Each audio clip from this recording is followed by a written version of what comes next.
사도신경으로 신앙 고백하십니다. 나는 전능하신 아버지 하나님 전지의 창조주를 믿습니다. 나는 그 유일하신 아들 우리 주 예수 그리스도를 믿습니다. 그는 성령으로 잉태되어 동정노 마리아에게서 나시고 본디오 빌라도에게 고난을 받아 십자가에 못 박혀 죽으시고 장사된 지 사흘 만에 죽은 자 가운데서 다시 살아나셨으며 하늘에 오르시어 전능하신 아버지 하나님 우편에 앉아 계시다가 거기로부터 살아있는 자와 죽은 자를 심판하러 오십니다. 나는 성령을 믿으며 거룩한 공교회와 성도의 교제와 죄를 용서받는 것과 몸의 부활과 영생을 믿습니다. 아멘. 오늘 아침 하나님께서 우리 모두에게 주시는 생명과 진리의 말씀은 히브리서 9장 1절에서 10절까지 말씀입니다. 한 절씩 교독하시겠습니다. 히브리서 9장 1절. 첫 언약에도 숨기는 예법과 세상에 속한 성소가 있더라.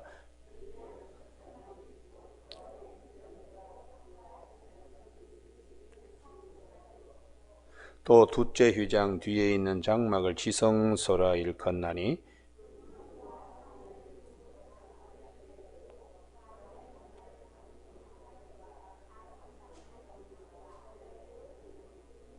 그 위에 속죄소를 덮는 영광의 그룹들이 있으니 이것들에 관하여 이제 낱낱이 말할 수 없느라.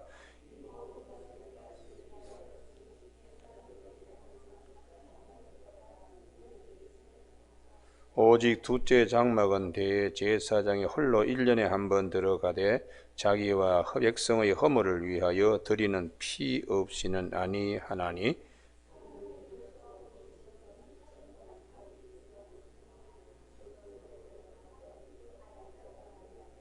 이 장막은 현재까지의 비유니 이에 따라 드리는 예물과 제사는 섬기는 자를 그 양심상 온전하게 할 수 없나니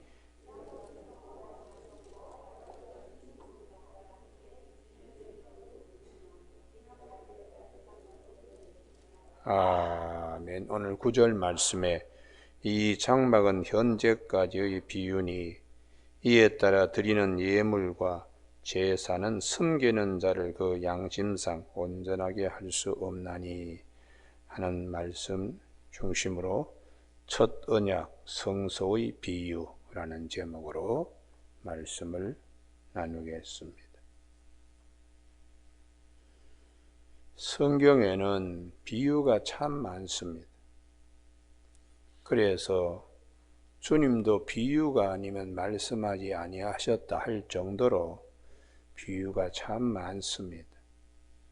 주님께서 마태복음 13장 씨 뿌리는 자의 비유와 천국 비유에 대한 말씀을 많이 하시는데 마태복음 13장 34절에 비유가 아니면 아무것도 말씀하지 아니하셨으니 왜 비유로 말씀을 하시는가?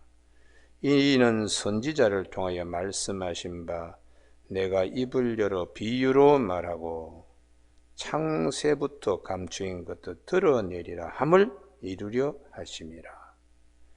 주님이 비유로 말씀하시는 것은 주님께서 그동안에 성경에 있는 모든 말씀이 비유에 감춰져 있던 것들이 베일이 벗겨지게 주님이 하시기 위함이다. 그래서 주님의 말씀도 비유로 하신 후에 그 베일에 가려져 있는 것들을 벗겨내면서 깨닫게 됨으로 할렐루야 이 부분입니다. 이것이 주님이 오신 이유입니다. 그래서 그동안에는 수건으로 덮여있던 내용들이 구리 거울 속에 빛이 들어가지 희미했던 것이 눈과 눈으로 얼굴과 얼굴을 대하여 마주보듯이 아주 밝게 완전하게 예수 그리스도 오심으로 모든 것이 다 해석이 되는 겁니다. 할렐루야. 그래서 주님께서 마태복음 5장 17절에 주님이 오신 이유는 율법과 선지자를 폐하려 오신 것이 아니고 그것을 완성시키려 오셨다고. 율법의 1.1획도 틀림없이 다 예수 그리스도 안에서 완성된다는 것은 이루어지는 것을 말씀하고 있습니다. 그래서 주님은 요한복음 5장 59절에서 우리가 영생을 얻기 위하여 성경을 연구하거니와 이 성경은 내게 대하여 증언하는 것이라고. 그러므로 주님이 오셔야만 말씀의 뜻이 밝게 드러납니다. 할렐루야. 주님이 오셔야만 말씀이 이루어집니다. 할렐루야. 그래서 우리가 주목할 부분은 첫 율법은 첫 언약은 율법입니다. 그 율법이 감추어져 있는 것들을 주님이 오셔서 드러내므로 기쁜 소식이 되는 겁니다. 할렐루야. 왜 율법 속에는 그렇게 제사법도 많고 성소에 들어가는 절차가 여러 가지로 그렇게 되어 있는가? 그 이유는 단 한 가지입니다.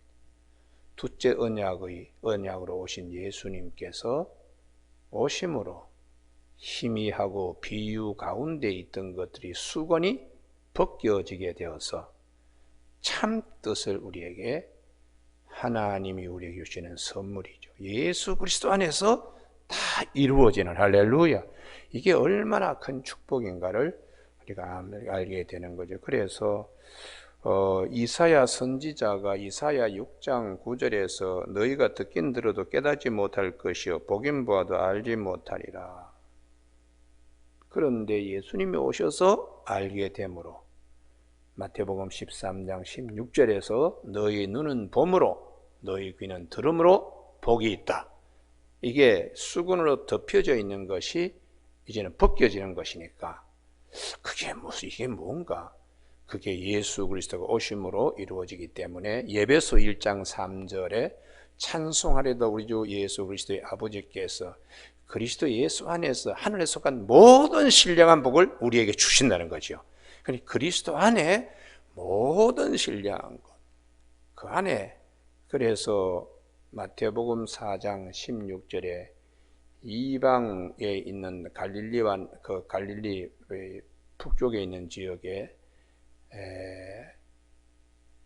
흑암에 앉은 백성이 큰 빛을 보았고 사망의 땅과 그늘에 앉은 자들이 생명의 빛을 보게 되었다고. 주님이 오심으로 여기 이제 우리가 달라지게 되는 것이죠. 그래서 오늘 아침에도 히브리서 기자는 이 새 언약으로 오신 주님, 그 주님 안에 모든 것이 이루어지는데 오늘은 9장 1절에 첫 언약에도 율법입니다. 율법에도 섬기는 예법과 세상에 속한 성소가 있더라. 이 땅의 성소, 그 성소는 다 하늘에 있는 것의 비유입니다. 그래서 첫 장막 성소에는 등잔, 떡상, 진설병 이런 것들이 있고 둘째 장막 지성소가 있는데 그 가운데는 휘장이 있는 이런 이제 모양을 갖추고 있다는 거죠. 이것은 당신 자신이 성전이라고 자기 육체를 성전이라고 말씀하신 주님이 오셔서 왜 이 성소와 지성소가 있어야 되고 휘장이 왜 있어야 되는가는 참 장막이시고 참 성전이신 예수님이 오셔서 이 비유들이 다 드러나는 것이라고 히브리서 기자는 말씀하고 있습니다. 예수님께서 오심으로 하나님께 나가는 길이 열리는 겁니다. 할렐루야. 휘장으로 막혔던 것이 길이 열리는 것이죠. 그래서 이 모든 것들을 주님이 오셔서 알게 하시는 것입니다. 오늘 아침에 우리 모두에게 예수 그리스도 참 성전 되시고 하나님께 나아가는 길을 열기 위하여 휘장이 찢어지듯이 당신의 육체를 찢으심으로 하나님께 온전히 나아갈 수 있는 길이 열리는 이 모든 신령한 것은 율법이 할 수 없습니다. 율법이 할 수 없고 오직 주님만이 할 수 있기 때문에 내가 곧 길이요 진리요 생명이니 나로 말미암지 않고는 아버지께로 올 자가 없다고 주님이 그렇게 말씀하셨습니다. 그러면 오늘 아침에 4절을 우리가 주목해야 되는데 지성소는 아무나 들어가는 것도 아닙니다.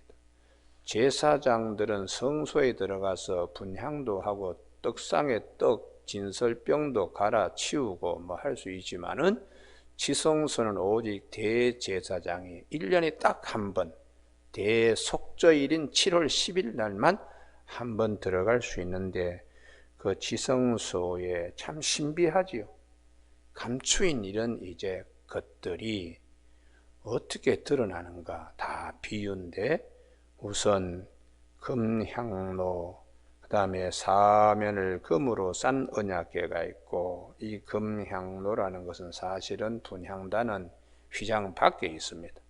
그런데 이것을 이제 굉장히 강조하는 의미로 여기에 표현하고 있습니다. 사실은 이 지성소 안에는 금향로가 없습니다. 없는데 성도의 기도를 아주 강하게 표현하기 위해서 거기에 주목해야 하는 말씀이죠. 그 다음에 언약궤, 거기는 우리가 잘 아는 모세가 시내산에서 받은 돌비가 거기 안에 있습니다.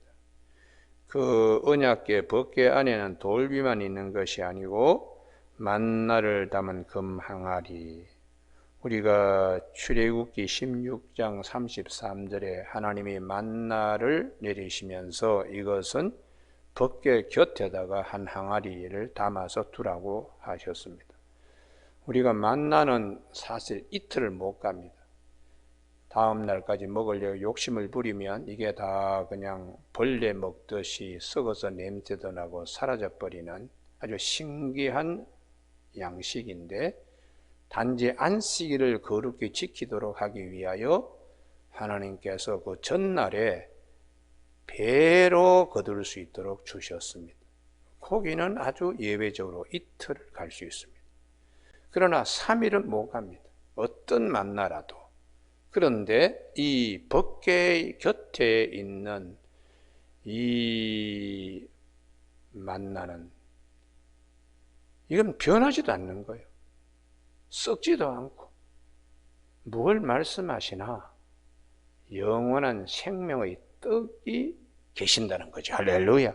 그분이 바로 예수 그리스도라는 거예요. 그러니까 이러한 금 항아리 속에 있는 만나, 이것도 비유인데 이 감춰져 있던 수건이 언제 벗겨져서 야, 이거구나, 이걸 깨닫게 해주시는 것. 주님이 오셔서 내가 생명의 떡이다, 나를 먹는 자는 배고프지도 않다, 이렇게 요한복음 6장 35절에서 생명의 떡이라고 말씀하죠. 모세가 하늘에서 너희에게 받아서 너희에게 내리게 한 만나는 그건 먹어도 조상들은 죽었다. 그러나 내 떡을 먹는 자는 그렇지 않다는 것이죠. 그래서 우리가 이 항아리 속에 만나는 주님이 오셔서 그 뜻이 밝혀지는 겁니다. 할렐루야. 그러므로 모든 구약의 말씀은 예수 그리스도가 오심으로 성취된다는 것이죠. 구약의. 그러니까 우리가 아침에 찬송 부른 것처럼 영광 영광의 주, 참 이 세상의 빛은 예수님밖에 없습니다. 할렐루야. 모든 어두워져 있는, 가려져 있는 것이 그분이 오심으로 다 드러나니까. 그래서 그분이 오심으로 그분 안에 앞으로 일어날 일도 우리에게 보게 하시니까 얼마나 감사한지 몰라요. 하늘에 있는 것들을 알게 하시는, 아주 그래서 예수 안에 모든 온갖 좋은 것들이 다 들어있습니다. 하늘에서 속한 모든 신령한 것이 다 들어있습니다. 할렐루야. 오늘 아침에 우리가 이 만나 금 항아리도 생명의 떡, 영원한 생명, 그분이 오셔서 이게 왜 이걸 그렇게 강조를 했는가를 알 수가 있어요. 그 다음에 아론의 쌍난 지팡인데요, 이것은 우리가 잘 아시는 바와 같이 고라 일당이 반란을 일으키면서 하나님이 각 지파 가운데 우두머리들에게 이 지팡이 하나씩 가지고 오라 했는데 아론의 지팡이에만 싹이 났습니다. 살구꽃이 피게 되었고 열매가 열리게 되었습니다.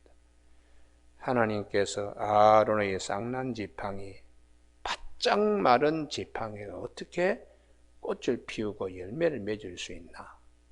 생기가 들어가면 살아납니다.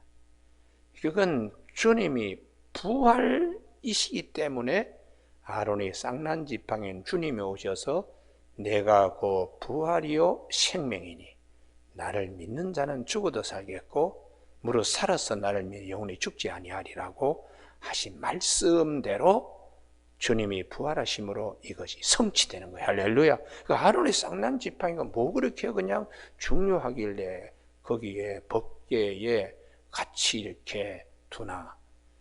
이게 이제 말씀이신 예수 그리스도. 돌비 가지고는 부족합니다. 율법의 불완전한 것을 주님이 오셔서 완성시키시고, 그리고 금항로 속에 만나는 생명의 떡, 영원한 생명, 그리고 아론의 쌍난 지팡이는 우리에게 부활을 말씀하시는 것입니다. 이 모든 것이 예수 그리스도 안에서 예수 그리스도가 오심으로 이게 덮여있던 수건이 벗겨지고 참을 우리가 보게 되고 참 생명을 우리가 누릴 수 있게 되기 때문에 주님께서 오실 때까지는 이게 비유로 이렇게 감춰져 있는 것이죠. 오늘 아침 우리 모두에게 참 예수 그리스도가 오심으로 모든 것이 다 밝혀지고 그 안에 앞으로 일어날 일도 다 거기에 감춰져 있음을 우리가 꼭 알고 예수 그리스도 안에서 하늘에서 간 모든 신령한 복을 우리에게 주시는 하나님께 감사하는 저와 여러분이 되시길 바랍니다. 아론의 쌍난 지팡이 부활인데요, 죽음만 있는 것이 아니라는 것이. 그래서 생기가 들어가서 너희가 살아나리라. 에스겔서 37장 5절에 성령이 우리에게 오심으로 부활의 영이신 성령이 보증으로 우리에게 오셔서 우리 모두가 부활에 참여하게 될 것을 고린도서 5장 5절에서 말씀하고 있습니다. 오늘 아침 우리 모두에게 이렇게 그 하나님이 은혜를 베풀어 주신 둘째 장막의 이 6절입니다. 이 모든 것을 이같이 예비하였으니, 예비한 것들이 이제 밝혀지는 거예요. 그래서 성경에 보면 소경의 눈을 뜨게 하는 내용들이 상당히 많이 나옵니다. 요한복음 9장에 실로암 못에 가서 씻으라 하고, 그게 이제 주님이 오실 때까지는 그 소경이 덮여 있었죠. 주님이 오심으로 눈이 밝아지듯이 주님이 오심으로 모든 감춰진 것이 드러나게 되는, 그러니까 듣긴 들어도 보긴 보아도 알지 못하고 듣긴 들어도 깨닫지 못하는 주님이 오심으로 밝은 눈을 하고 볼 수 있듯이, 그래서 그때까지는 그냥 덮여 있는 거예요. 바디메도 마찬가지입니다. 주님이 오심으로 바디메의 눈이 열려졌으니까, 복음이 오심으로 성경의 모든 감춰졌던 것들이 드러나게 되니까, 그래서 우리가 세상의 빛을 보게 되었다고, 생명의 빛을 보게 되었다고 그렇게 성경은 고백하는 것이죠. 오늘 아침 우리 모두에게 영안이 크게 열리는 아침 되기를 주님의 이름으로 축복합니다. 할렐루야. 그래서 어떻든 간에 우리가 예수 그리스도가 오시기 전에는 다 그림자와 모형이고, 그래서 7절 오직 둘째 장막은 대제사장이 홀로 1년에 한 번 들어가되 자기와 백성의 허물을 위하여 드리는 피 없이는 아니하나니. 이 부분 주목해야 돼. 대제사장은 죄에서부터 자유함이 없다는 것이죠. 본인 자신도 죄를 가지고 있으니까. 그러나 우리의 참 대제사장인 하나님 우편에 있으신 우리 주님은 히브리서 4장 15절에 우리와 똑같은 사람이지만 죄는 없으신 분이시다. 그렇기 때문에 참 대제사장이고, 8장 26절에도 거룩하고 악이 없고 더러움이 없고 죄인에게서는 떠나 계시고, 오직 주님만이 죄로부터 자유함이 있으시니까.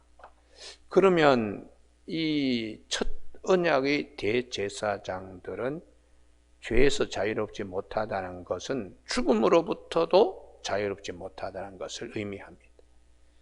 그래서 그들이 출애굽기 28장 35절에 보면 대제사장이 입고 있는 옷, 석류 다음에에 금으로 만든 방울 하나, 또 석류 모양으로 술을 넣고 그 다음 자리에 방울들을, 금으로 만든 방울들을 치마 끝에 많이 그냥 달았습니다. 그 단 이유는 저 지성소 안에 들어가서 살아 계시는구나. 혹시 죽을지 모른다. 그래서 들어갈 때 끈도 아주 길게 해서 만약에 죽으면 끌어내려고 줄도 허리에 묶어서 들어가게 이렇게 했어요. 그렇지만은 참 대제사장은 그럴 필요가 없다는 거죠. 죄가 없으시니까 죽음이 왕노릇 못하는 것입니다. 그래서 생명이 왕노릇 하신 예수 그리스도는 반드시 우리에게 부활이라고 하는, 할렐루야, 이 큰 선물을 우리에게 주시는 분이십니다. 그렇기 때문에 오늘 아침에 이 장막은 9절 현재까지 비유니 8절에 성령이 이로써 보이신 것은 첫 장막이 서 있을 동안에는 성소에 들어가는 길이 아직 나타나지 아니한 것이라.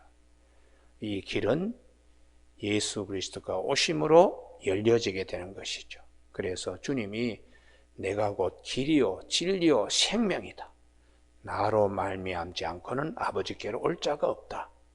생명의 길을 여시기 위하여 당신 자신이 죄 없으신 분이 하나님 앞에 제물로 십자가에 죽으심으로 죄가 없는 주님의 죽으심이 하나님 앞에 온전한 제사가 되어서 하나님과 우리 사이에 막힌 것이 이제 그것이 무너지게 된 것입니다. 그래서 하나님이 우리 사이에 이 죄 문제, 이 막힌 이 담을 헐기 위하여 그리스도를 보내셔서 그리스도를 통하여 죄 사함의 대속의 은혜를 주시고, 죄속의 은혜로 끝나는 것이 아니고 사망이 왕노릇하는 세상에서 생명이 왕노릇하도록 부활도 우리에게 주신 것에 감사하는 저와 여러분이 되시길 주님의 이름 축복합니다.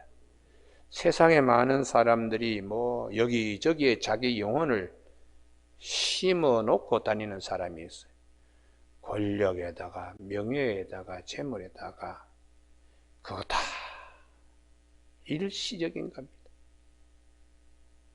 어디다가 우리 영혼을 심어야 되나?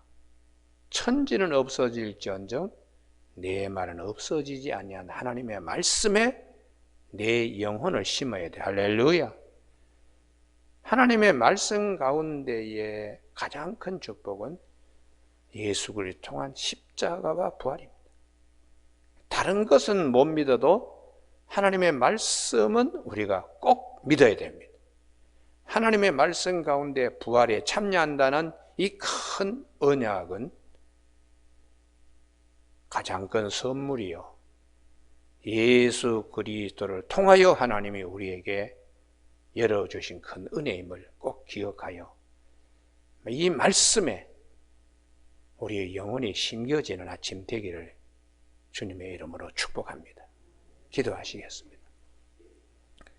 하나님 아버지, 오늘도 우리에게 첫 언약 속에 있는 성막의 비유는 둘째 언약이시고 새 언약이신 예수님이 오셔서 우리의 눈을 열어주시고 그 비유의 뜻을 깨닫게 해주시고 알게 하시며 생명의 떡으로 오신 예수님이 우리에게 오늘도 진리의 말씀으로 우리 영혼의 양식이 되게 하시니 감사를 드립니다. 예수 안에서 모든 것이 하나님의 언약이 성취되며 예수 그리스도 안에서 하늘에 속한 모든 신령한 복을 누릴 수 있도록 이 아침 축복하시고 우리 영혼이 주의 말씀에 신기운 바 되는 아침 되게 하여 주시기를 원하옵고 예수님 이름으로 기도드립니다. 아멘. 하늘에 계신 우리 아버지의 이름을 거룩하게 하시며 아버지의 나라가 오게 하시며 아버지의 뜻이 하늘에서와 같이 땅에서도 이루어지게 하소서. 오늘 우리에게 이루어갈 양식을 주시고 우리가 우리에게 잘못한 사람을 용서하여 준 것 같이 우리 죄를 용서하여 주시고 우리를 시험에 빠지지 않게 하시고 악에서 구하소서. 나라와 권능과 영광이 영원히 아버지의 것입니다. 아멘.